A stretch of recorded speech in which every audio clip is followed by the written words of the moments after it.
여러분은 혹시 밤에 한 번만 깨도 다시 잠드는데 30분 이상 걸리지는 않으신가요? 병원에서 전립선, 방광, 신장 검사가 정상으로 나오면 그냥 참고 지내세요로 끝나는 경우가 많지요. 저는 그 말이 가장 잔인하다고 느낄 때가 많았습니다. 밤잠이 부서지는 고통은 삶의 질 전체를 무너뜨리기 때문입니다. 몸이 균형을 잃고 있다는 신호를 무시하고 지내는 것이 얼마나 큰 대가를 치르게 하는지 저는 수없이 보았습니다. 그래서 저는 오늘 이 불편한 진실을 여러분께 오롯이 전하고자 이 자리에 섰습니다. 여러분의 건강한 노후는 스스로 지켜야 하는 것이며 그 시작은 정확한 정보와 올바른 습관에 있습니다.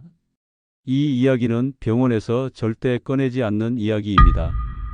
왜냐하면 그들은 이것으로 막대한 돈을 벌어왔기 때문입니다. 안녕하십니까? 저는 한상윤입니다. 올해 86, 비뇨의학과와 노인의학을 함께 붙들고 신여서태를 진료실과 병동에서 살아온 의사입니다. 저는 평생을 어르신들의 건강을 지키며 살았지만 병원 내부에서는 잘 이야기되지 않는 아주 중요한 진실을 압니다. 특히 밤에 화장실 때문에 깨는 일, 이른바 야간요는 나이 들어서 당연한 것이라는 병원의 무심한 한마디로 끝내기에는 그 뒤에 숨은 위험과 비용이 너무나 막대합니다. 이 이야기가 도움이 되신다면 구독과 좋아요로 함께해 주세요. 여러분의 건강한 노후를 응원합니다. 그리고 지금 이 영상을 어디서 보고 계신가요? 댓글에 남겨주시면 제가 직접 댓글로 친절히 도와드리겠습니다. 오늘 이야기에서 분명히 해둘 것이 있습니다.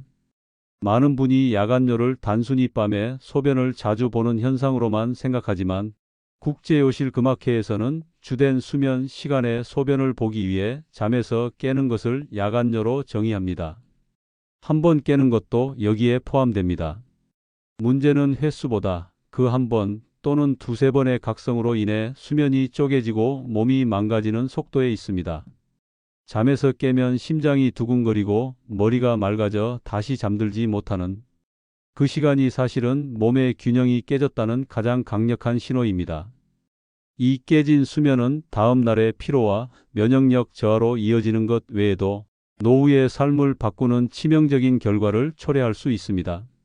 이미 오래전부터 야간요가 있는 어르신은 낙상 위험이 올라간다는 연구들이 반복되어 왔습니다. 2009년 유럽 비뇨기과 학회지에 실린 대규모 분석에서도 야간요로 인해 수면 중 깨는 횟수가 늘어날수록 넘어짐과 골절 위험이 더 높아지는 경향이 명확히 확인되었습니다. 밤에 깨서 어두운 복도를 걷는 그 몇 걸음이 노후의 방향을 완전히 바꿔버리는 순간이 되는 것을 저는 너무나 많이 보았습니다. 고관절 골절은 노인의 독립성을 앗아가는 가장 무서운 사건 중 하나이며 야간요가 그 방아쇠를 당길 수 있다는 사실을 병원에서는 쉽게 이야기하지 않습니다. 그렇다면 왜 소변의 양이 많지 않은데도 몸은 밤마다 이렇게 사람을 깨우는 걸까요? 방광은 물풍선이 아니라 아주 예민한 알람이 달린 주머니입니다. 물이 조금만 차도 알람이 울릴 수 있고 꽤 차도 조용할 수 있습니다. 그 알람을 조절하는 것이 우리 몸의 자율신경계와 미세혈관의 상태입니다. 낮 동안 쌓인 스트레스, 몸속 수분 부족, 너무 싱거운 식사, 수면 리듬의 흔들림이 겹치면 자율신경은 밤에 훨씬 더 예민해집니다. 그러면 소변이 아직 많이 차지 않았는데도 일어나라는 신호가 먼저 울립니다. 그래서 아랫배가 살짝 팽팽한 느낌만으로 벌떡 깨는 분이 생기는 것입니다. 2019년 미국 국립보건원의 보고에 따르면 특히 밤에 3번 이상 깨는 분들은 한두 번 깨는 분들에 비해 넘어짐 위험이 유의미하게 높게 관찰되었습니다. 단순 불편이 아니라 삶의 안전을 위협하는 위험 신호인 것입니다. 야간요의 핵심은 억지로 소변을 줄이려는 전쟁이 아니라 방광의 경보 장치를 덜 민감하게 만드는 데 있습니다. 실행 팁을 드리겠습니다. 소변을 억지로 줄이는 대신 알람을 덜 울리게 만드는 습관을 잡아야 합니다. 첫째, 저녁 6시 이후에 카페인과 술, 늦은 국물 섭취는 줄이되 갈증을 참는 습관만은 반드시 끊으십시오. 몸이 너무 건조하면 오히려 방광 점막이 예민해져 더 자주 신호를 보낼 수 있습니다. 둘째, 잠자기 직전 화장실을 억지로 여러 번 가는 행동은 오히려 뇌에 밤은 경계 시간이라는 잘못된 학습을 시킬 수 있습니다. 한번 차분히 다녀오고 침대에 누운 뒤에는 몸과 마음을 이완시키는 쪽으로 가십시오. 주의사항입니다. 야간뇨가 갑자기 시작되었거나 통증이나 혈뇨, 열, 갑작스러운 체중 감소, 심한 갈증과 다뇨가 함께 있다면 이야기가 완전히 달라집니다. 이런 경우는 반드시 병원 진료가 먼저이며 오늘 이야기는 검사에서 큰 이상이 없는데도 반복되는 야간 각성에 주로 해당합니다. 단순한 불편이 아니라 넘어짐과 골절 위험까지 이어질 수 있다는 경각심을 가지고 접근해야 합니다. 야간뇨는 방광의 문제가 아닐 수도 있습니다. 검사 결과는 정상인데도 밤에 자주 깬다면 그 다음으로 의심해 봐야 할 것은 우리 몸의 가장 근본적인 균형 문제입니다. 많은 어르신이 저에게 이렇게 말씀하십니다. 선생님, 마시면 더 가니까 아예 저녁 6시 이후에는 물을 안 마셔요. 하지만 몸은 단순한 물통이 아닙니다. 이 습관이야말로 야간뇨의 악순환을 만드는 주범일 수 있다는 사실을 아셔야 합니다. 특히 저녁에 수분이 지나치게 부족해지면 혈액은 더 농축되고 몸은 이를 위험 신호로 느낍니다. 그러면 신장은 밤에 체액과 염분을 조절하느라 오히려 소변 신호를 늘리는 방향으로 움직일 수 있습니다. 여기에 지나치게 싱거운 식사가 겹치면 문제는 더욱 복잡해집니다. 나트륨, 즉 소금은 악당이 아니라 혈관 안에 물을 적절히 붙잡아 두는 역할을 하는 필수 영양소입니다. 너무 오래, 너무 극단적으로 줄이면 물이 혈관 밖으로 새기 쉬워지고 낮에는 다리가 붓는 부종 현상이 나타납니다. 오후에 종아리에 양말 자국이 깊게 남아있지는 않으신가요? 이 양말 자국이 깊다면 낮 동안 물이 다리 쪽으로 내려가 고여있을 가능성이 큽니다.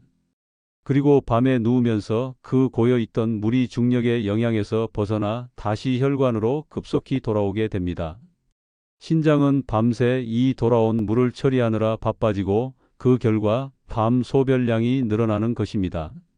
낮에는 소변을 덜 가는데 밤에는 왜 이러지의 답이 바로 여기에 숨어 있는 경우가 많습니다. 2016년 비뇨기과 학회지에 발표된 연구들은 다리 부종을 줄이는 압박, 스타킹 등의 보존적 치료가 야간뇨에 긍정적인 영향을 줄 수 있다는 보고를 통해 이 기전을 뒷받침했습니다. 야간뇨의 중심이 방광 자체보다 체액과 순환의 재배치일 가능성이 높다는 것입니다. 즉, 물을 참는 습관과 지나친 저염 식단이 겹치면 낮에는 부종으로, 밤에는 야간뇨로 이어지는 악순환이 완성됩니다. 실행 팁입니다. 오늘부터 3일만 관찰해 보십시오. 첫째, 저녁 6시 이후에 물을 완전히 끊는 습관이 있는지. 둘째, 저녁 밥상이 지나치게 싱거운지. 셋째, 오후에 종아리에 양말 자국이 깊게 남는지. 이 셋이 같이 보인다면 소변을 줄이려는 전쟁이 아니라 몸의 균형을 돌려주는 방향으로 가야 합니다. 물은 낮에 나누어 드십시오. 아침, 점심, 오후 초반에 조금씩 꾸준히 마시는 것이 중요합니다.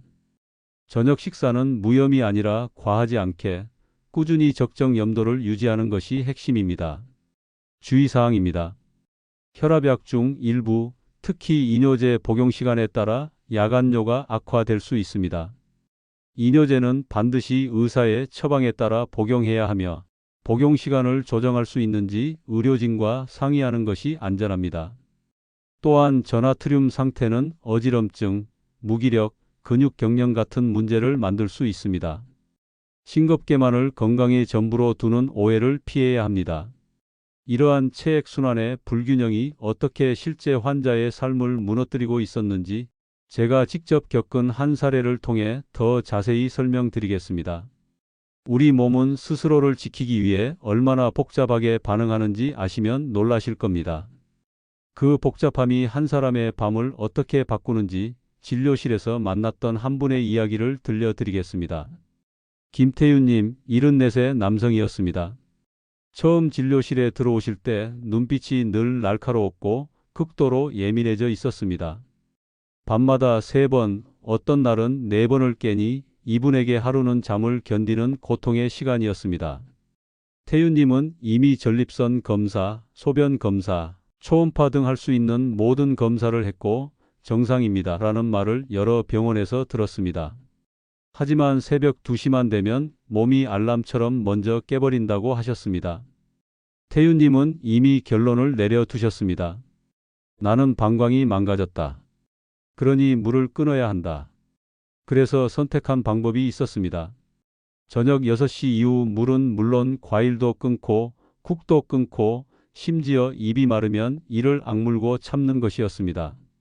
잠들기 전에 화장실을 2번, 3번 가며 완전히 비워야 안심이 된다고 하셨습니다. 혹시 여러분 중에도 완전히 비워야 한다는 강박에 사로잡혀 계신 분은 없으신가요? 그런데 그럴수록 태윤님은 더 자주 더 일찍 깨셨습니다. 불안과 강박이 방광의 알람을 더욱 예민하게 만든 것입니다. 저는 먼저 태윤님의 오후 다리를 봤습니다. 양말 자국이 깊게 남아 있었고 본인은 이 정도는 나이 들면 다 그렇다 하셨습니다. 그리고 식사를 물었습니다. 가족이 심장에 좋다며 저녁을 거의 무염 수준으로 드시고 있었습니다. 물도 적고 소금도 적고 움직임도 적었습니다. 거기에 밤잠에 대한 스트레스까지 더해지니 몸은 조용히 불안정해져 있었고 방광의 알람은 밤마다 최고치로 예민해져 있었습니다. 저는 태윤님에게 이렇게 말씀드렸습니다. 태윤님, 지금은 소변을 줄이는 싸움이 아니라 몸이 밤에 안정되게 눕도록 기를 내는 일입니다. 방법은 복잡하지 않았습니다. 첫째, 낮 동안의 수분 섭취를 늘리고 저녁 식사에 아주 소량의 염분을 포함했습니다. 둘째, 잠들기 바로 직전이 아니라 잠들기 1시간쯤 전에 따뜻한 물 반 컵에서 1컵 사이를 아주 천천히 마시도록 했습니다. 셋째, 낮 동안 다리에 고인 물을 빼기 위해 저녁 식사 후 짧은 산책을 권했습니다. 태윤님은 처음엔 선생님, 그러면 더 가는 것 아닙니까? 라며 얼굴이 굳었습니다. 제가 종이컵에 물을 따라 보여드리며 설명했습니다. 많이 마시라는 이야기가 아닙니다. 밤새 혈관 안에 물이 너무 흔들리지 않게 최소한의 균형을 잡는 것입니다. 첫 주에는 횟수보다 아침 느낌이 먼저 달라졌습니다. 태윤님은 머리가 덜 무겁다는 말을 조심스럽게 꺼냈습니다. 둘째 주에 밤에 2번으로 줄었고 셋째 주에는 1번만 깨는 날이 늘었습니다. 무엇보다 변한 것은 마음이었습니다. 늘 날카롭던 표정이 누그러졌습니다. 내가 나를 망가뜨리고 있었네요. 밤에 깰까봐 겁이 나서 더 참았는데 그 겁이 내 잠을 다 빼앗았네요. 불안이 줄면 몸도 덜 경계합니다. 야간요의 반은 몸이고 반은 마음이라는 것을 저는 김태윤님을 통해 다시 배웠습니다. 태윤님 사례에서 드렸던 이 작은 습관을 두고 많은 분이 기적의 처방처럼 과장하시지만 저는 의사로서 그 의미를 정확히 설명해야 합니다. 이것은 치료제가 아니라 불안정한 몸에 안정감을 돌려주는 신호입니다. 먼저 따뜻한 물입니다. 차가운 물은 혈관을 움츠러들게 만들 수 있고 너무 뜨거운 물은 위를 자극해 몸을 오히려 긴장시킬 수 있습니다. 우리가 원하는 것은 긴장 이완입니다. 따뜻한 물은 겨울에 온수 목욕을 할 때처럼 몸이 이제 풀어도 된다는 신호를 받아들이는 온기를 전달합니다. 이 온기는 미세순환을 개선하고 지나치게 예민해진 자율신경을 이완시키는 데 도움을 줍니다. 다음은 소금 한 꼬집입니다. 여기서 사람들은 염려합니다. 하지만 오늘 말하는 양은 짭짤함이 목적이 아닙니다. 이 극소량의 염분은 혈관 안에 있어야 할 물이 밤새 너무 흔들리지 않도록 붙잡아주는 최소한의 균형추 역할입니다. 특히 지나친 저염 식습관으로 체액순환이 불안정한 분들에게 미세한 도움이 될 수 있습니다. 2023년 국제학술지 큐리어스에 발표된 보고에서도 과도한 수분 제한과 저염 시기가 노인의 야간뇨를 악화시킬 수 있음을 경고합니다. 물론 고혈압이 심하게 조절되지 않거나 신부전으로 염분, 제안을 엄격히 처방받은 분은 이 방법을 임의로 따라하시면 절대 안 됩니다. 이 방법은 만능이 아니라 지나치게 참는 습관과 과도한 저염이 겹친 사람에게 특히 유의미합니다. 마지막이 레몬 한 조각입니다. 레몬이 야간뇨를 치료한다는 것은 과장입니다. 다만 레몬에는 구연산염 성분이 포함되어 있어 물을 더 천천히 마시게 도와주고 향 자체가 긴장을 누그러뜨리는 데 도움이 됩니다. 또한 물을 마시는 행위를 즐거운 습관으로 붙이기 쉬워집니다. 실제 임상에서 가장 중요한 것은 하루 이틀의 기적이 아니라 꾸준히 이어지는 안정입니다. 실행 팁을 구체적으로 드리겠습니다. 첫째, 시점은 잠들기 1시간 전. 둘째, 양은 반 컵에서 한 컵 사이로 시작하십시오. 셋째, 천천히 나누어 마시는 것이 중요합니다. 넷째, 그 뒤에 바로 눕지 말고 조용히 몸을 풀어주는 시간을 가지십시오. 이 조합이 몸의 경계심을 낮추고 안정감을 부여하는 핵심입니다. 주의사항입니다. 야간뇨 치료 약 중 하나인 데스모프레신 같은 약은 전나트륨 위험이 있어 특히 고령에서 주의가 필요하다는 보고가 계속됩니다. 약이든 습관이든 고령에서는 효과보다 안전이 먼저입니다. 이 작은 습관을 시도하다가도 어지럼증, 두통, 심한 무기력, 의식이 멍해지는 느낌이 생기면 즉시 멈추고 진료를 받는 것이 최우선입니다. 이론적인 지식도 중요하지만 실제로 의사로서의 저도 시행착오를 겪으며 이 지혜를 완성했습니다. 다음은 제 가족 이야기입니다. 제 동생이 60을 넘기며 밤잠이 부서지기 시작했을 때의 일입니다. 동생은 낮에 물을 거의 마시지 않았고 저녁엔 더 참았습니다. 이유가 있었습니다. 밤에 깨는 게 너무 싫다는 공포였습니다. 그러니 저녁 식사도 최대한 싱겁게 먹고 물은 입만 축일 정도로만 했습니다. 의사인 저도 처음에는 밤에 물을 줄여야 한다는 일반적인 조언만 했습니다. 그 결과는 처참했습니다.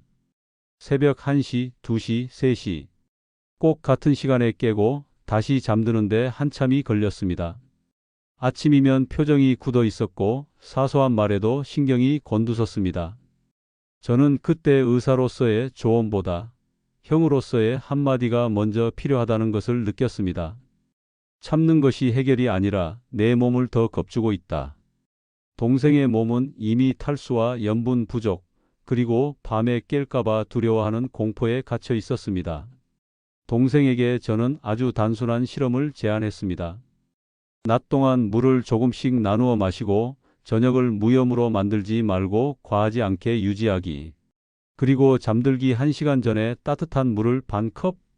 다리 쪽에 양말 자국이 깊게 남는 날에는 저녁 식사 후 다리를 올려 15분.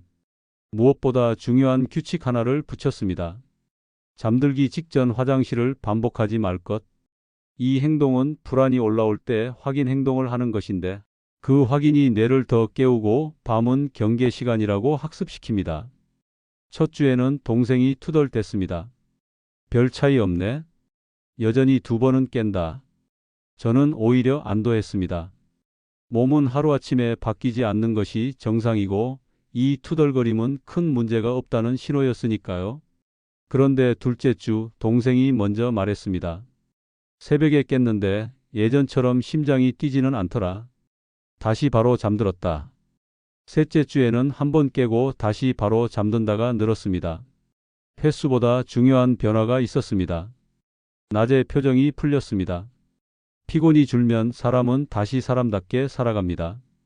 2021년 국립생명공학정보센터 보고서에 따르면 야간뇨 환자에서 수면 위생 개선과 행동치료가 약물 치료만큼 중요한 역할을 한다고 강조합니다. 저는 그때 다시 확인했습니다. 야간뇨를 다루는 것은 소변을 다루는 일이 아니라 수면의 질과 불안을 다루는 일이기도 하다는 것을요. 의사의 가족이라도 잘못된 습관과 불안은 건강을 망칩니다. 야간뇨의 진정한 해법은 불안을 낮추고 몸의 균형을 조금씩 회복시키는 작은 습관에 있다는 사실을 여러분도 꼭 기억해 주셨으면 좋겠습니다. 오늘 이야기의 핵심은 5가지입니다. 첫째, 야간뇨는 나이 탓으로 덥기엔 몸에 남기는 대가가 너무 큽니다. 넘어짐과 골절 위험까지 엮일 수 있습니다.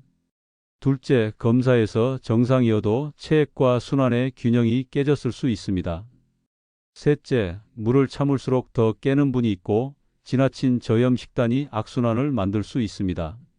넷째, 낮에 다리 부종과 밤에 소변은 깊이 연결되어 있을 수 있습니다.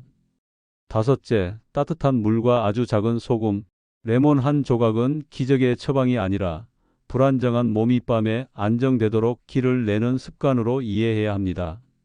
56회를 진료실에서 보낸 의사로서 제가 느낀 삶의 조언을 하나 남기겠습니다. 노후 건강은 대단한 결심으로 지켜지지 않습니다. 몸이 무너지는 쪽으로 굳어진 습관을 다시 몸이 회복되는 쪽으로 조금 옮기는 사람이 결국 이깁니다. 참는 습관은 강해 보이지만 몸을 더 불안하게 만들기도 합니다. 반대로 작은 조정은 약해 보이지만 밤을 바꾸고 낮을 바꿉니다. 가장 좋은 의사는 환자 자신입니다. 오늘부터 여러분의 몸이 보내는 작은 신호, 특히 양말 자국과 갈증을 무심히 지나치지 마십시오. 작은 변화가 큰 차이를 만듭니다. 내일 저녁부터 작은 습관 하나만 바꿔보세요. 그 변화가 여러분의 노후 건강을 완전히 달라지게 할 수 있습니다.